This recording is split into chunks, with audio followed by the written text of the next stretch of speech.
Mga master, okay lang bang? Huwag niyong skip ang mga ads sa aking mga video kung okay lang mga master. Salamat sa solid na suporta po. Yon, what's up mga masters? Nandito na naman tayo sa panibagong araw, panibagong kabanata na naman ang pagsasama-samahan natin ngayon guys.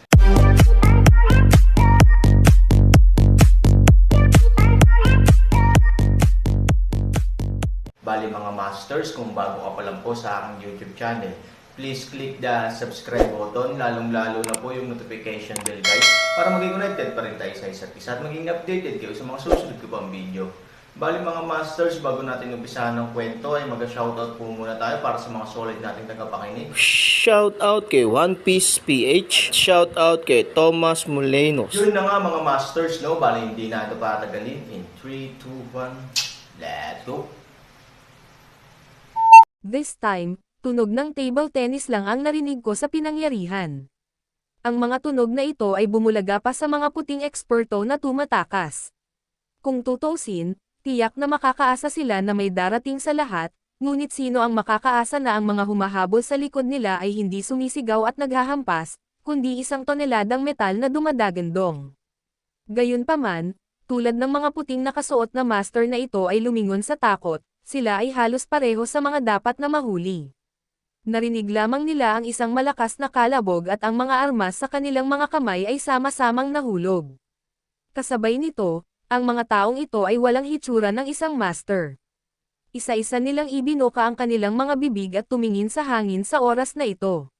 Napuno ng ambon ng dugo ang hangin.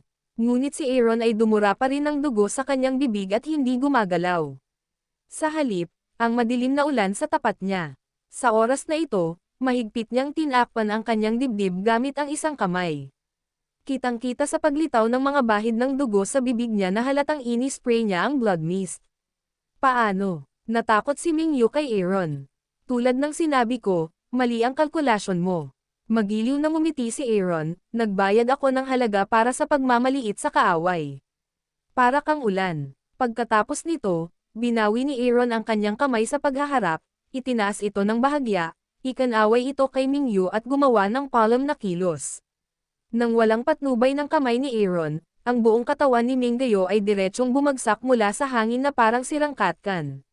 Gustong magpumiglas ni Mingyu, ngunit ang kanyang katawan ay malubhang napinsala sa ilalim ng pag-atake ng malaking enerhiya ng Aaron, at 12-12 ng mga meridian ang direktang nasira. Gusto man niyang patatagin muli ang kanyang katawan, ngunit ang wakas ay tiyak na mapapahamak. Boom! Sa isang malakas na ingay, ang misteryosong katawan ng madilim na ulan ay bumagsak ng malakas sa lupa mula sa himpapawid, gumawa ng isang mapurol na ingay, ngunit malalim din ang tumama sa puso ng lahat. Dapat sabihin na ito ay malalim na tinamaan sa puso ng bawat isa na dapat mahulog. Ano ang madilim na ulan? Ito ay ang sugol ng dragon, ang pinakamataas na antas ng tao dito, at ang pinakamataas na commander ng grupong ito. Ang kanyang pagbagsak ay hindi nangangahulugan ng kanyang pagkahulog, ngunit ang kanilang pinuno at gulugad. Manahimik ka, patay na kapayapaan. Kahit sa isang buntong hininga, walang lumabas sa oras na ito. Mga bobo sila, gayon din ang mga tao sa Magic Cloud Ghost City, maging ang mga dalubhasa na nakasuot ng puti. Akala nilang lahat ay natalo ang Aaron. Gayunpaman, sino ang maaaring mag-akala na sa kritikal na sandali na ito, ang balangkas ay nagkaroon ng nakagugulat na pagbaliktad. Aaron won. Natigilan ang lahat at hindi alam ang sasabihin. Hanggang sa susunod na segundo, ang buong pulutong ay biglang sumambulat, ang commander ng kaaway ay natalo, mga kapatid, patayin mo ako. Patayin. Ang tunog ng pagpatay ay sapat na malakas upang yugyugan ang lahat. Ang kumpiyansa ng mga general ay direktang napabuti ng higit sa isang antas. Sila ay puno ng mamamatay tao na espiritu at puno ng pagtitiwala. Sa kaibahan, ang mga piling tao na dapat mahulog sa lungsod, sa isang panahon, si Fang Fo ay itinaboy sa ilalim ng lambak.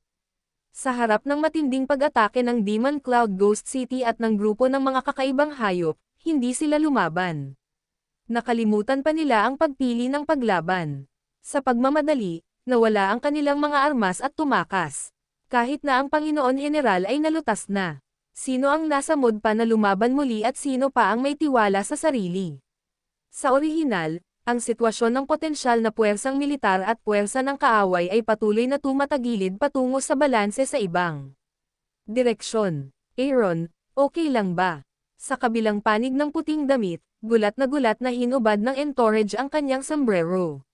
Nanliit ang kanyang mga mata sa isang tahi, sinusubukang makita ng malinaw ang Aaron sa hangin. Ngunit napakalinaw niyang nakita na nakatayo pa rin sa himpapawid ang Aaron. Hindi siya gaanong kagwapo, ngunit ang kanyang hininga ay ganap. Tumingin siya sa mundo na parang Panginoon ng rurok.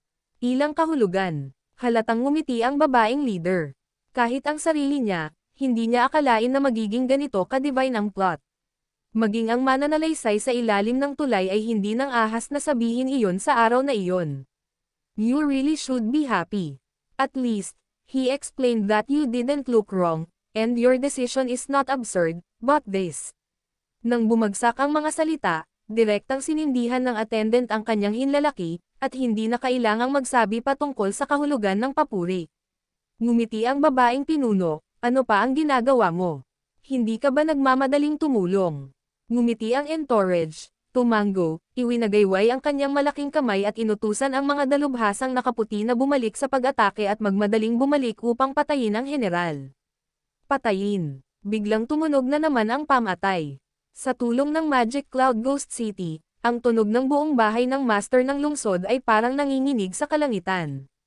Isang palabas na pagtatanghal na pagmamayari ng Aaron ay opisyal ding nagsimula. Storytelling channel sa YouTube. Ang aso ay isang mabangis na hayop. Maaari ka nitong kagatin na parang baliw anumang oras. Sila ay may kakayahang umangkop, may isang pares ng bakal na ngipin, at mahilig makipaglaban sa mga grupo. Kahit nasa ligaw, kahit nasa harap ng mga hayop na mas masahol pa kaysa sa kanila, sila ay madalas na hindi mahiyain, ngunit magiging mura hanggat maaari. Ngunit sa isang kaso, ito ay isang aksidente. Bumagsak sa tubig. Sa kasong ito, ang aso ay magiging lubhang kinakabahan, at ito rin ang pinakamahusay na oras upang atakehin sila.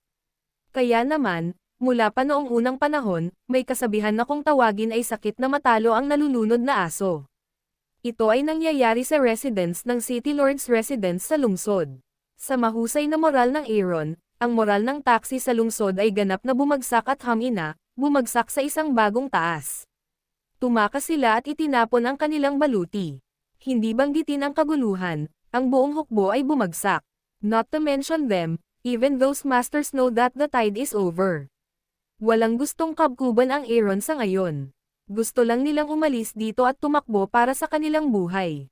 Kahit sa panahong ito, mayroon pa ring matitibay at tapat na mga tao na atubiling lumalaban pa rin, ngunit para sa pangkalahatang sitwasyon, ito ay walang iba kundi isang butil ng buhangin sa dagat.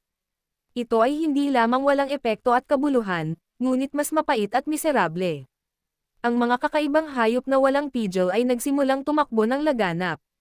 Ang mga dragon ay parang mga kabayong tumakas, na pumapatay ng hindi mabilang na tao kapag lumipad sila. Hindi na kailangang magsabi patungkol sa mga eksperto sa puti. Ang mga dalubhasa na walang sino mang makakapigil ay lumalalim sa karamihan. Madaling pigilan si Buddha sa pamamagitan ng pagpuputol ng mga melon at gulay.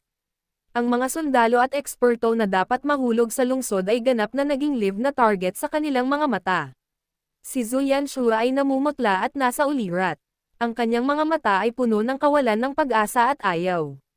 Bakit? Bakit? Walang lakas niyang ipinilig ang kanyang ulo, tulad ng pakikipag-usap sa kanyang sarili, at parang isang walang kakayahan na basurang umuungal sa kanyang sarili. Hindi niya maintindihan, bakit ganoon ka-precise ang deployment, napakalakas ng depensa at pagkaantala, ngunit sa huli, ito ay magiging isang hindi katanggap-tanggap na resulta. Hindi siya dapat. Ito ay isang patibong, napakahusay na sundalo, ngunit hindi ko pa rin maintindihan kung paano siya makakapit dito hanggang ngayon. At saka, kaya pa niyang ibaba ang ating Dragon Envoy. Aaron ba talaga ang sinabi natin? Hindi naman siya tao. Siya ay Diyos. Ang Diyos lang ang makakagawa ng mga bagay na hindi kayang gawin ng ordinaryong tao. Oo. Isa talaga siyang Diyos. Dapat ay nalaman na natin ito noong winasak niya ang Devil Cloud Ghost City. Anong klaseng pag-iral meron ang Devil Cloud Ghost City? Ito ay talagang ipinagbabawal na lugar ng Devil Clan. Walang nagpatinag dito, sa loob ng maraming taon ang mga ito ay ganap na nawala sa mahabang ilog ng kasaysayan dahil sa kanyang Aaron. Paano natin ma-provoke ang ganyang halimaw? Mali tayo, mali talaga, mali sa punto. Oo, hindi matatalo ang Aaron. Bulong-bulungan ang isang grupo ng mga commander, at ang kanilang mga katawan ay nagsimulang umatras ng dahan-dahan at tuloy-tuloy. Bilang mga commander ng lahat ng departamento sa lungsod, kahit sila ay walang intensyon sa digmaan. Gusto lang nilang lumikas dito at iligtas ang kanilang buhay. Hindi nila kailangang pukawin ang mga taong hindi nila dapat, at hindi nila kailangang labanan ang isang hindi magagapi na kaaway. Hinailan ng isang mas tapat na commander ang braso ni Zhu Yanshua, Panginoon ng lungsod, natalo kami. Umalis na tayo habang may mga tao at kabayong lalaban, kung hindi ka mag-withdraw, huli na. Mabangis na humiwalay si Zhu Yanshua sa kamay ng lalaki at galit na umirap, huwag ka na ulit magsalita ng kalokohan. Bilang isang general, sinadya mong saktan ang puso kong militar, ano ang iyong intensyon? Natahimik ang lalaki at walang magawang bamantong hininga, Panginoon ng lungsod, kilalanin mo ang katotohanan. No, no, no. It's impossible, he can't win, I should lose the elite, and I will never lose in his hand. Kill, kill, kill, kill back. Siya ay umungal ng walang kakayahan, ngunit nang lingunin niya ang larangan ng digmaan, sa katunayan, hindi na kailangang magsabi pa ng iba, ang isang malaking bilang ng mga elite na dapat mahulog ay bumabagsak, at ang isang malaking bilang ng mga eksperto na dapat mahulog ay nilipol. Ang nahulog na hukbo ay natatalo ng malungkot. Panginoon, kunin mo na ang sugo ng dragon. Tayo, uwi na tayo. Tiningnan ng ilang commander si Zhu Yanshua nang may maingat na pangangalaga. Bahagyang natahimik si Zhu Yanshua at ibinalik ang tingin sa Aaron sa ere. Biglang nang inag ang buong katawan niya. Natigilan siya nang makitang malamig na nakatingin sa kanya si Aaron. Kung si Zhu Yanshua ay ayaw umatras dahil ayaw niya, o iba pang mga kadahilanan, kung gayon nang tingnan siya ni Aaron na parang patay na tao, ang kanyang panloob na linya ng depensa ay ganap na bumagsak. Nawasak. Uwiin, bawiin, bawiin, takpan mo ako at ang Dragon Elder, umatras. Natamba siya at nagmamadaling sumigaw.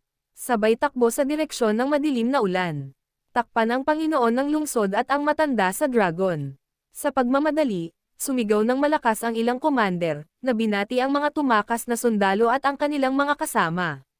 Gusto mong tumakbo. Malamig na sumangot si Aaron at napabuntong hininga sa kanyang kamay.